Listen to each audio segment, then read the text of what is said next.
At the recently concluded TotalEnergies BWF Sudirman Cup Finals 2021, Canada competed with one of the smallest squads in the competition.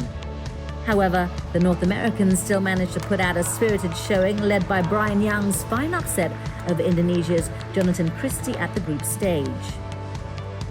I think, overall we did pretty well. I think we actually did better than what we expected. Our team this year isn't as big or as strong as it was in 2019. So I think we were just trying to collectively gain a lot of experience. Most of the team is pretty young, so I guess it's just trying to learn from the top players and for the future. And we even managed to pull 2 wins yesterday against Indonesia. So I think overall our team is pretty satisfied with how we did. All of us were just prepared to play 2 matches for every tie, and then just expect it like that, so that when we actually have to play 2 matches, it's not a surprise and we're ready for it. It had been a busy few months for the 19-year-old leading up to the showpiece in Vantaa. After making his Olympic bow at Tokyo 2020, Young went on to compete and win his first international title at the Victor Denmark Masters 2021 before undergoing a 3-week training camp under the watchful eyes of Danish great Peter Gade at his academy. He's a pretty tough guy. When you're doing something wrong, he's always trying to hammer it in, and then he wants to make it right all the time.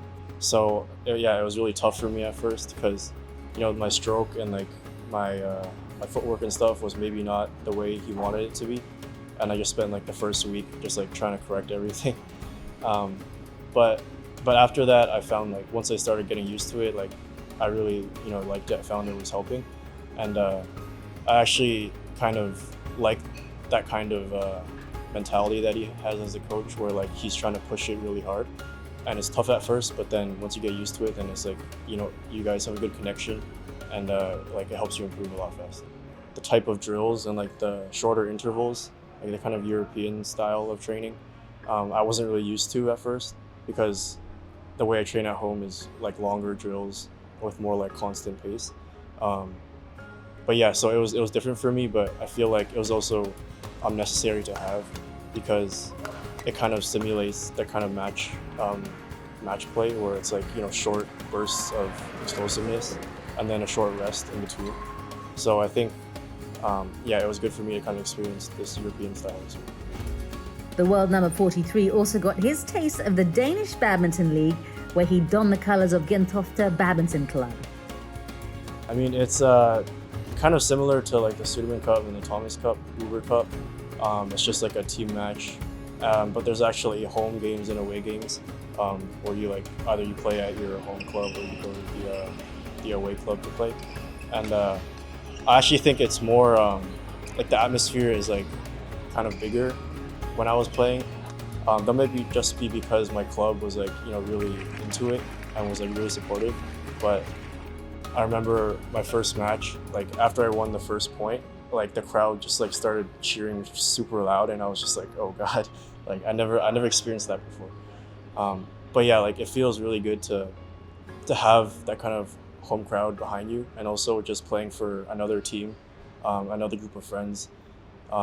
It's just it feels really good.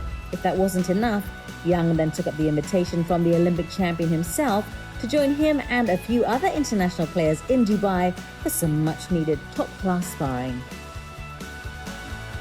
I mean, when Victor invited me, I was kind of just I thought it was, he had messaged me on Instagram, and I thought it was a fake account. So I couldn't believe that he was messaging me, but yeah, the experience was really great. And yeah, the sparring was just really good. A lot of top players are on the same level, which I don't get a lot at home. So I think that was actually the main thing that was missing from my training at home, was just the high level sparring. We had a lot of chances to work on single techniques as well as just straight out drills and sparring. Always hungry to improve his game, Young's recent badminton education exemplifies that the pursuit for sporting excellence should never stop.